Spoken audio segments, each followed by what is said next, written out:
नौजवान साथी, आवाज सुन रही मात्र शक्तियां, मंच पर बैठे बुद्धिजीव, आप सभी के चरणों में हरियाणा से आए आपके प्यारे बच्चे हर्ष चिकारा की हाथ जोड़कर राम राम।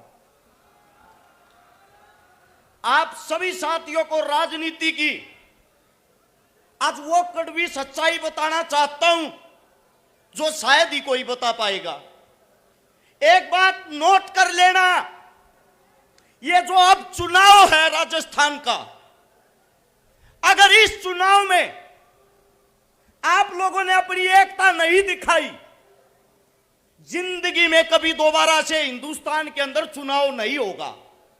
जो बीजेपी सरकार, भाजपा सरकार, जिसको आप लोग ये सोचते हो कि अगर यहां भाजपा आएगी आपका विकास करेगी, वो एक चक्कर जाके हरियाणा लगाया आना। हमारा सीएम है खट्टर साहब, जो रैलियों में कहता है नाम है मेरा खट्टर, सरकार मेरी खटारा, ई बीप का और बना दो, ढूंढ बेकवा दूंगा थारा। और इनकी पार्टी का सबसे बड़ा जुमलेबाज, उनके माहौल का यही नहीं पता कब रात 8 बजे लाइव आके बोल देंगे मित्रों अगर अमीर होना है मकान ही बेच दो। कब तक आप लोग इन झूठे ढकोसलों में फंसे रहोगे? याद करो वो दिन जिस वक्त हम गुलाम थे।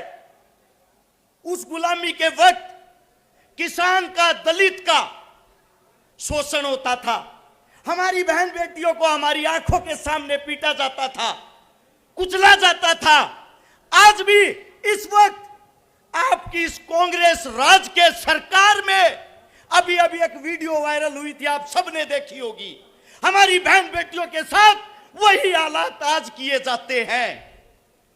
आप लोगों ने एक चीज सीख लेनी चाहिए, एक बार यहां सरकार कांग्रेस बनाती है, एक बार बीजेपी, दोनों एक ही थाली के चट्टे बट्टे हैं।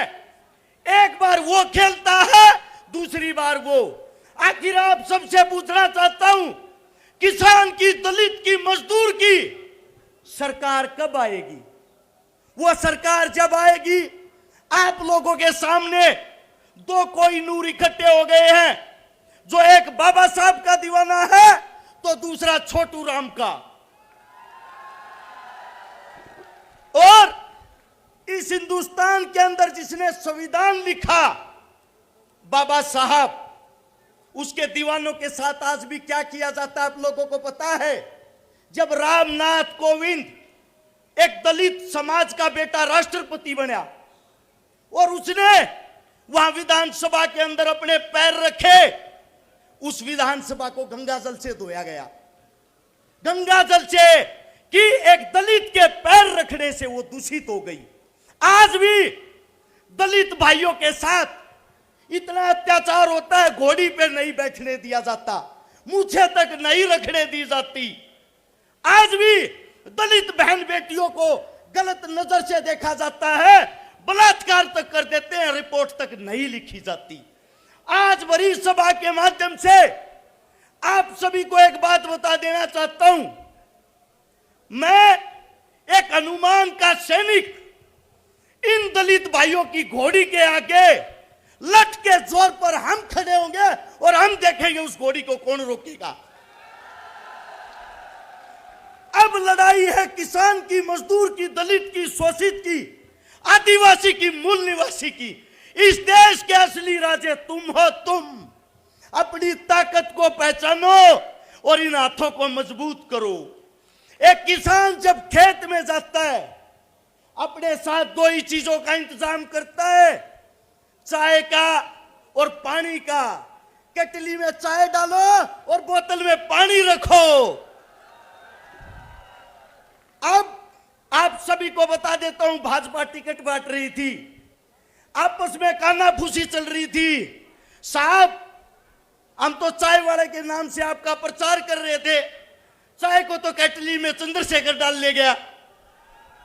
आप सभी को बता देता हूं, ये अंतिम लड़ाई, अगर इस लड़ाई के अंदर आप लोगों ने अपनी ताकत नहीं दिखाई, इस लड़ाई के अंदर आप लोगों ने अपना जोर नहीं दिखाया। जीवन में आप लोगों के लिए आगे कोई योद्धा और कोई लड़ने वाला नहीं रहेगा। हनुमान जी, चंद्रशेखर जी दोनों एक गरीब परिवार से, मजदूर परिवार से, किसान परिवार से संघर्ष करके आप लोगों के लिए वो लड़ाई लड़ रहे हैं। आप लोगों के लिए वो एकता बढ़ाई है, आप लोगों के लिए इस परिवार को एक किया है।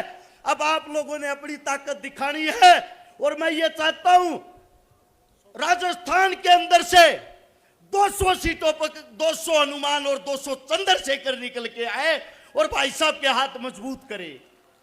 आप सभी साथियों ने इतना प्यार, इतना मान सम्मान दिया, आप सभी साथियों का धन्यवाद। राम राम, जय हिंद, जय भीम, जय छोटू राम।